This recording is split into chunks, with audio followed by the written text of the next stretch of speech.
Friends, कैसे हैं आप सभी। उम्मीद करता हूँ आप सभी बहुत अच्छे होंगे। और आज का जो आपका सामाजिक अध्ययन का पेपर आया, बहुत ही आसान पेपर था। जितने भी ऑप्शनल क्वेश्चन थे सारे प्रीवियस ईयर पेपर से आए थे। अगर आपने वो वीडियो देखी होगी 2016 से लेकर 25 तक के, जिसमें मैंने पेपर कराए थे, उन सभी में ये सारे क्वेश्चन आपको देखने को मिल जाएंगे। ठीक है, तो चलिए बात कर लेते हैं वस्तुनिष्ठ प्रश्नों से, यानी कि MCQ से। तो पहला था कि मौर्य साम्राज्य का अंतिम सम्राट कौन था। तो ये सभी को पता है, बृहदत्त था। भारत का नेपोलियन किसे कहा जाता है। तो समुद्रगुप्त को भारत का नेपोलियन कहा जाता है। BS स्मिथ ने ये चीज़ कही थी। फिर तीसरा था कि पाल वंश की स्थापना किसने की, ये भी आया हुआ था। तो गोपाल ने की थी। तीसरा क्वेश्चन हो जाएगा कि तराइन का प्रथम युद्ध कब हुआ। तो 1191 ईस्वी में हुआ था। कई बार ये क्वेश्चन आया था। गीत गोविंद के रचयिता कौन है। तो जयदेव हैं गीत गोविंद के रचयिता, ये भी कई बार रिपीट हुआ था। चालुक्य वंश का सबसे प्रतापी शासक कौन था, ये भी काफ़ी आया था। पुलकेशिन द्वितीय इसके आंसर हो जाएंगे। फिर नेक्स्ट है कि चंदेल शासकों की राजधानी कहाँ थी। तो इनकी राजधानी खजुराहो में थी, यानी कि तीसरा ऑप्शन ठीक हो जाएगा। फिर जो नेक्स्ट क्वेश्चन है वो है कि भृगु का निर्माण कहाँ होता है। ये भी प्रीवियस पेपर में आया, तो मैंने सबको बताया भी था कि भृगु का निर्माण दो जगह होता है, या तो पर्वतीय क्षेत्रों में और समुद्र के किनारे। ज़्यादा सही आंसर था समुद्र के किनारे, यानी कि सेकंड ऑप्शन यहाँ पे ठीक हो जाता। फिर 9वां क्वेश्चन था कि मौसम संबंधी घटनाएं वायुमंडल की किस परत में होती हैं। तो मौसम संबंधी जो घटनाएं थी वो आपकी क्षोभ मंडल में होती है, यानी कि पहला ऑप्शन ठीक हो जाता। फिर था कि किन चट्टानों में जीवाश्म पाया जाता है। तो जीवाश्म पाया जाता है आपका किसमें, अवसादी चट्टानों में, यानी कि सेकंड ऑप्शन यहाँ पे ठीक हो जाएगा। उसके बाद नेक्स्ट क्वेश्चन है कि भूपर्पटी में पाया जाने वाला पदार्थ नहीं है। थोड़ा क्लियर पेपर नहीं है, लेकिन मैं बोल देता हूं तो सुन लेना आप कि भूपर्पटी में पाया जाने वाला पदार्थ नहीं है। तो सिलिका भी पाया जाता है, एल्यूमिनियम भी पाया जाता है, लोहा भी पाया जाता है, हाइड्रोजन नहीं पाया जाता, यानी कि फोर्थ ऑप्शन यहाँ पे ठीक हो जाएगा। नेक्स्ट क्वेश्चन है कि ओजोन गैस पाई जाती है, कहाँ पाई जाती है, क्षोभ मंडल में, समताप मंडल में। तो समताप मंडल में ये पाई जाती है, यानी कि सेकंड ऑप्शन ठीक हो जाएगा। समताप मंडल की ऊपरी परत में ये पाई जाती है। नेक्स्ट क्वेश्चन है कि संविधान सभा की प्रारूप समिति के अध्यक्ष कौन थे।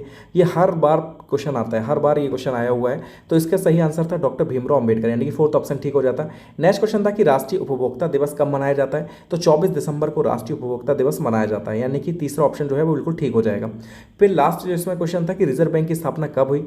तो रिजर्व बैंक की स्थापना जो थी 1935 ईस्वी में हुई थी। ठीक है, 1 अप्रैल 1935 को इसकी स्थापना हुई थी।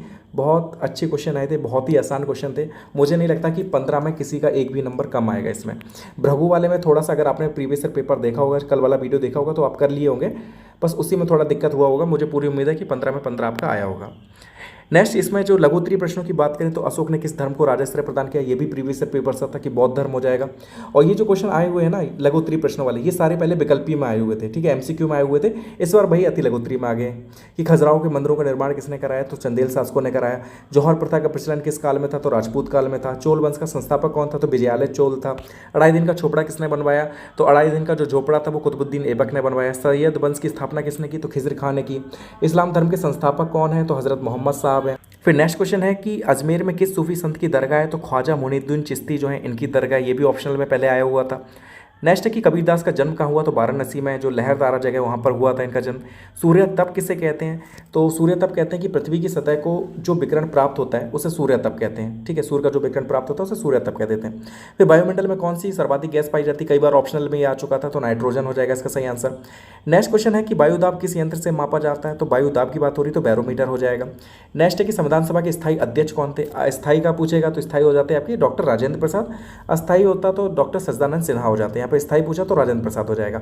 नेक्स्ट कि भारतीय सेना का सर्वोच्च सेनापति कौन होता है। तो सर्वोच्च सेनापति कौन था संविधान सभा का, भारतीय सेना का सर्वोच्च सेनापति।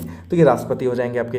फिर लास्ट क्वेश्चन था कि बहुराष्ट्रीय निगमों के गुण बताने थे आपको। तो आपने बता दिए होंगे कि रोजगार के अवसर बन जाते हैं, नई नई टेक्नोलॉजी आती है, विदेशी निवेश बढ़ता है। तो ये सारे गुण थे इसके। तो अति लघु उत्तरीय प्रश्न और विकल्पी MCQ बहुत ही आसान थे। मुझे पूरी उम्मीद है कि इन 3 क्वेश्चन, जो 30 क्वेश्चन आए हैं, इसमें आराम से आपके 28 नंबर तो आए होंगे। आराम से 28 तो नहीं, 30 ही आए होंगे, क्योंकि इतना कोई भी टफ नहीं था कि जो आप ना लिख पाए हों।